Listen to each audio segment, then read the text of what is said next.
deviendront prophètes. Version française pour notre vie, pas dans la vie, c'est pas si Vos jeunes gens auront des visions. Et vos veillards auront des songes. Vous dites que l'affaire de l'esprit n'est pas seulement sélective. Mais l'affaire du Saint-Esprit est pour tout le monde. Alléluia. Et quand le Saint-Esprit est au milieu de nous, j'aimerais vous assurer qu'il est présent au milieu de nous. Le Saint-Esprit n'est plus au ciel. Le Saint-Esprit est présent au milieu de nous. Le problème, ce n'est pas de chanter mon livre au Saint-Esprit. Le problème, c'est de dire au Saint-Esprit de se manifester au milieu de nous. Alléluia. Et je te rassure que ce soir, il va se manifester. Alléluia. Il est présent. Il est présent au milieu de nous.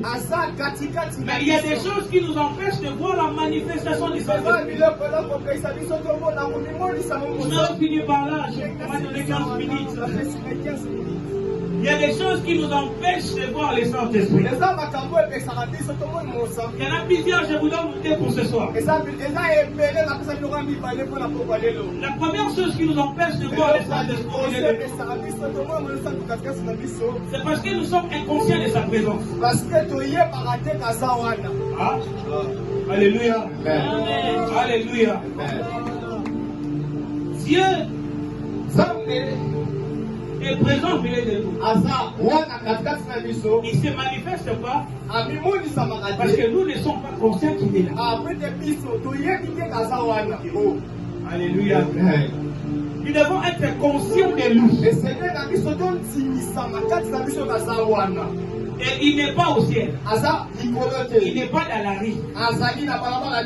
Il est le temple du Saint-Esprit. Alléluia. Qui est l'homme? Qui est l'homme? Je dis qui est l'homme? L'homme est le tabernacle vivant.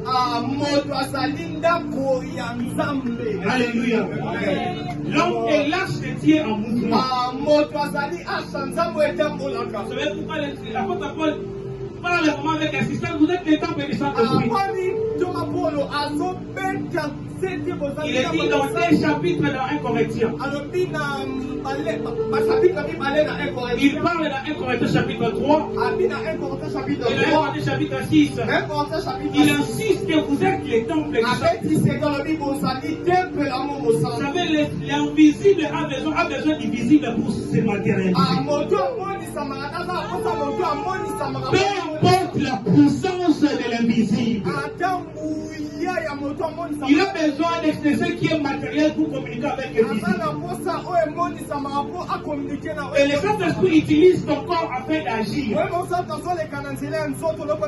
Alors si quelqu'un ne croit pas, Esaïe me dit Amen.